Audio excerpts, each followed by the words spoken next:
Hi friends, welcome back to my YouTube channel. ನಾನು videos ಮಾಡಿ ತುಂಬ ದಿನ ಆಗಿತ್ತು. ಇದು ಬಂದು ಜಾತ್ರೆ ಮುಗಿಸ್ಕೊಂಡು ಊರಿಂದ ಬರ್ತಿದ್ವಲ್ಲ, ಸೊ ಆ ವಿಡಿಯೋ ಇದು. ವಿಡಿಯೋ ಎಡಿಟ್ ಮಾಡಿ ಮತ್ತು ಅಪ್ಲೋಡ್ ಮಾಡೋಕ್ಕೆ ಟೈಮ್ ಸಿಕ್ಕಿರಲಿಲ್ಲ. ಸೊ ಹಂಗಾಗಿ ಇವತ್ತು ಅಪ್ಲೋಡ್ ಮಾಡ್ತಾ ಇದ್ದೀನಿ. ವಿಡಿಯೋ ಫುಲ್ ನೋಡಿ. ಇಷ್ಟ ಆದರೆ ಲೈಕ್ ಮಾಡಿ, ಶೇರ್ ಮಾಡಿ, ಕಮೆಂಟ್ ಮಾಡಿ, ಹಾಗೆ ಸಬ್ಸ್ಕ್ರೈಬ್ ಮಾಡ್ಕೊಳ್ಳಿ ನನ್ನ ಚಾನಲು. ಹಾಗೆ ಚಾನಲ್ ನೇಮ್ ಚೇಂಜ್ ಮಾಡಿದ್ದೀನಿ ನಾನು, ರೀತು ವ್ಲಾಗ್ಸ್ ಕನ್ನಡ ಅಂತ. ಪ್ಲೀಸ್ ಸಬ್ಸ್ಕ್ರೈಬ್ ಮಾಡ್ಕೊಳ್ಳಿ ಚಾನಲ್ಗೆ. ಪಾವಗಡದಿಂದ ಬೆಂಗಳೂರಿಗೆ ಬರಬೇಕಾದ್ರೆ ಟೋಟಲ್ 4.5 ಅವರ್ ಬೇಕೇ ಬೇಕಾಗುತ್ತೆ. ಅಲ್ಲಿಂದ ಬರೋಷ್ಟ್ರಲ್ಲಿ ಫುಲ್ ಸುಸ್ತಾಗುತ್ತೆ. ಯಾಕೆಂದರೆ ಗಾಡೀಲಿ ಬರೋದು ನಾವು, 2 ವೀಲರಲ್ಲಿ. ಅಲ್ಲಿಂದ ಬರೋಷ್ಟ್ರಲ್ಲಿ ಫುಲ್ಲು ಟಯರ್ಡ್ ಆಗಿಬಿಟ್ಟಿರುತ್ತೆ. ಸೊ ಹಂಗಾಗಿ ಮಧ್ಯ ಯಾವುದಾದ್ರೂ ಪ್ಲೇಸಸ್ ಇದ್ದರೆ ನೋಡ್ಕೊಂಡು ಬರೋಣ ಅಂದ್ಬಿಟ್ಟು ಊರಿಂದ ಬರಬೇಕಾದ್ರೆ ಮಧ್ಯದಲ್ಲಿ ಗೊರವನಹಳ್ಳಿ ಸಿಗುತ್ತೆ, ಮತ್ತು ದೇವರಾಯನ ದುರ್ಗ ಬೆಟ್ಟ ಸಿಗುತ್ತೆ, ಮತ್ತು ಸಿದ್ದೋರ್ ಬೆಟ್ಟ ಸಿಗುತ್ತೆ. ಆ್ಯಕ್ಚುಲಿ ನಾವು ಮನೆ ಬಿಡಬೇಕಾದ್ರೆ ಆಲ್ರೆಡಿ 4 to 5 ಆಗಿಬಿಟ್ಟಿತ್ತು ಟೈಮು. ಈವ್ನಿಂಗು ನಾವು ಬಿಟ್ಟಿದ್ದು ಬ್ಯಾಂಗ್ಳೂರಿಗೆ ಬರೋದಕ್ಕೆ. ಸೊ ಹಂಗಾಗಿ ಬರಬೇಕಾದ್ರೆ ದೇವರಾಯನ ದುರ್ಗಕ್ಕೆ ಹೋಗೋಣ ಅಂದ್ಕೊಂಡು ಪ್ಲ್ಯಾನ್ ಮಾಡ್ಕೊಂಡಿದ್ವಿ. ಬಟ್ ಟೈಮಿಂಗ್ ಅದು 5ಗೆ ಲಾಸ್ಟ್ ಇತ್ತು. ಸೊ ಹಂಗಾಗಿ ಗೊರವನಹಳ್ಳಿಗೆ ಹೋಗೋಣ ಅಂತ ಅಂದ್ಬಿಟ್ಟು ಗೊರವನಹಳ್ಳಿಗೆ ಹೋಗಿದ್ವಿ. ಎಷ್ಟು ಚಳಿ ಇತ್ತು ಅಂದರೆ ತುಂಬ ಚಳಿ ಇತ್ತು. ಬಟ್ ದೇವಸ್ಥಾನಕ್ಕೆ ಹೋದ ತಕ್ಷಣ ಬೇಗ ದರ್ಶನ ಆಯಿತು. ನಮಗೆ ದೇವರ ದರ್ಶನ ಆಯಿತು, ಫ್ರೀ ಇತ್ತು. ಅಂದರೆ ಜಾಸ್ತಿ ರಶ್ ಇರಲಿಲ್ಲ. ಬೇರೆ ಟೈಮಲ್ಲೆಲ್ಲ ಹೋದರೆ ಫುಲ್ ರಶ್ ಇರ್ತಿತ್ತು ಯಾವಾಗಲೂ. ಸೊ ಹಂಗಾಗಿ ನಮಗೆ ಯಾವುದೇ ರೀತಿ ರಿಸ್ಕ್ ಆಗಲಿಲ್ಲ. ಹೋದ ತಕ್ಷಣ ದೇವ್ರ ದರ್ಶನ ಆಯಿತು. ಅದು ಒಂದೊಂದು ಸಲ ಅಂದ್ಬಿಟ್ಟು 2 ಸಲ ಹೋಗ್ಬಿಟ್ಟು ದೇವ್ರ ದರ್ಶನ ಮಾಡ್ಕೊಬಂದ್ವಿ. ಗೊರವನಹಳ್ಳಿಗೆ ಹೋಗಿ ನಾನು ತುಂಬ ದಿನವೇ ಆಗ್ಬಿಟ್ಟಿತ್ತು. ಊರಿಗೆ ಹೋದಾಗೆಲ್ಲ ಬರಬೇಕಾದ್ರೆ ಬರ್ತಿದ್ದೆ. ಈ ಸತಿ ಸ್ವಲ್ಪ ಲೇಟಾಗಿ ಬಂದು ತುಂಬ ದಿನ ಆಗ್ಬಿಟ್ಟಿತ್ತು. ದಿನ ಅನ್ನೋದಕ್ಕಿಂತ ವರ್ಷಗಳೇ ಆಗಿಬಿಟ್ಟಿತ್ತು ನಾನು ಬಂದು. ಬಟ್ ಇದೆಲ್ಲ ಇರಲಿಲ್ಲ, ಬರೀ ದೇವಸ್ಥಾನ ಮಾತ್ರ ಇತ್ತು ನಾನು ಬಂದಿದ್ದವಾಗ. ಇವಾಗ ಎಷ್ಟು ಚೆನ್ನಾಗಿ ಮಾಡಿದ್ದಾರೆ.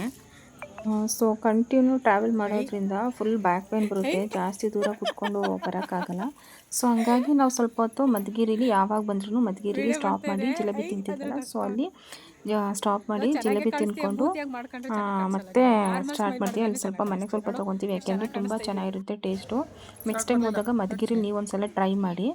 ಅಲ್ಲಿಂದ ಬಂದು ಮತ್ತು ಗೊರವನಹಳ್ಳಿಗೆ ಬಂದ್ವಿ. ಗೊರವನಹಳ್ಳಿಗೆ ಬಂದು ದೇವರ ದರ್ಶನಕ್ಕೆ ಅಂತ ಕ್ಯೂವಲ್ಲಿ ಹೋಗ್ತಾ ಇದ್ವಿ.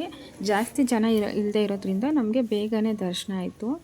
ಆಮೇಲೆ ಕೆಲವು ಟೈಮಲ್ಲಿ ಜಾಸ್ತಿ ನಿಂತ್ಕೊಳ್ಳೋಕ್ಕೆ ಬಿಡಲ್ಲ, ಅಲ್ಲಿ ಮೂವ್ ಮಾಡೋಕ್ಕೆ ಮುಂದೆ ಹೋಗಿ ಅಂತ ಹೇಳ್ಬಿಡ್ತಾರೆ.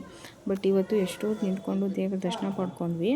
ನಾನು ಒಂದು ಸ್ಮಾಲ್ ಕ್ಲಿಪ್ ಹಾಕ್ತೀನಿ ನೋಡಿ. ಲಕ್ಷ್ಮೀ ದೇವಿದು ಅಲಂಕಾರ ತುಂಬ ಚೆನ್ನಾಗಿ ಮಾಡಿದ್ರು ದೇವಸ್ಥಾನದಲ್ಲಿ. ನೀವು ಇನ್ನೂ ಯಾರ್ಯಾರು ಗೊರವನಹಳ್ಳಿಗೆ ಹೋಗಿಲ್ಲ ಅವರು ಒಂದು ಸಲ ಹೋಗಿ ಗೊರವನಹಳ್ಳಿಲಿ ಲಕ್ಷ್ಮೀ ದೇವಿ ನೋಡ್ಕೊಂಡು ಬನ್ನಿ. ತುಂಬ ಚೆನ್ನಾಗಿದೆ ದೇವಸ್ಥಾನ. ಪಾಪ ನಮ್ಮಮ್ಮನೂ ನೋಡಿಲ್ಲ ಅಂತ ಹೇಳ್ತಿದ್ರು. ಸೊ ಹಂಗಾಗಿ ನೆಕ್ಸ್ಟ್ ಟೈಮ್ ನಮ್ಮ ಅಮ್ಮನ ಕರ್ಕೊಂಡೆ ನಾನು ಬರ್ತೀನಿ ಇಲ್ಲಿ ದೇವಸ್ಥಾನಕ್ಕೆ. ನೀವು ಇನ್ನೂ ಯಾರ್ಯಾರು ಹೋಗಿಲ್ಲ ಗೊರವನಹಳ್ಳಿಗೆ, ನೀವು ಒಂದು ಸಲ ವಿಸಿಟ್ ಮಾಡಿ, ತುಂಬ ಚೆನ್ನಾಗಿದೆ. ನಾವು ಒಟ್ಟಿದ್ದು ಲೇಟಾಗಿರೋದ್ರಿಂದ ಒಂದು 7-7:30 ಆಯಿತು ನಾವು ದೇವಸ್ಥಾನ ತಲುಪೋಕ್ಕೆ. ದೇವಸ್ಥಾನದಲ್ಲಿ ಆಚೆ ತುಂಬ ಚಳಿ ಇತ್ತು ನೋಡಿ. ನಿಮಗೆ ಒಂದು ಸಲ ಸುತ್ತ ವೆದರ್ ತೋರಿಸ್ತೀನಿ ಹೆಂಗಿದೆ ಅಂದರೆ ಫುಲ್ಲು ಮಂಜಿತ್ತು. ಬಟ್ ತುಂಬ ಚೆನ್ನಾಗಿತ್ತು. ದೇವಸ್ಥಾನದ ಹತ್ರ ಒಂಥರ ನೆಮ್ಮದಿರುತ್ತೆ ದೇವಸ್ಥಾನಕ್ಕೆ ಹೋಗ್ಬಿಟ್ಟು ಬಂದರೆ. ಅಲ್ಲಿಂದ ನಾವು ಡೈರೆಕ್ಟ್ ಊಟದ ಅಲ್ಲಿಗೆ ಬಂದ್ವಿ. ಅಲ್ಲಿ ದೇವ್ರದ್ದು ಪ್ರಸಾದ ಇತ್ತು, ಪ್ರಸಾದ ತಿಂದ್ಕೊಂಡು ಮತ್ತು ನಾವು ಬ್ಯಾಂಗ್ಳೂರಿಗೆ ಹೋದ್ವಿ. ಬರೋಷ್ಟರಲ್ಲಿ 10:30 ಆಗಿತ್ತು. ಇದು ಗೊರವನಹಳ್ಳಿಗೆ ಹೋದ್ಮೇಲೆ ಊಟ ಅಂತೂ ಯಾರು ಮಿಸ್ ಮಾಡೋಕ್ಕೆ ಹೋಗ್ಬಿಡ್ರಿ, ಅಷ್ಟು ಚೆನ್ನಾಗಿತ್ತು. ಹೋದ್ಮೇಲೆ ಪ್ರಸಾದನೂ ತಿನ್ಕೊಂಡು ಬನ್ನಿ. ಇದು ನನ್ನ ಇವತ್ತಿನ ವ್ಲಾಗ್ ಆಗಿತ್ತು. ಯಾರಿಗಾದ್ರೂ ಇಷ್ಟ ಆಗಿದ್ರೆ ಲೈಕ್ ಮಾಡಿ, ಶೇರ್ ಮಾಡಿ, ಮತ್ತು ಸಬ್ಸ್ಕ್ರೈಬ್ ಮಾಡಿ.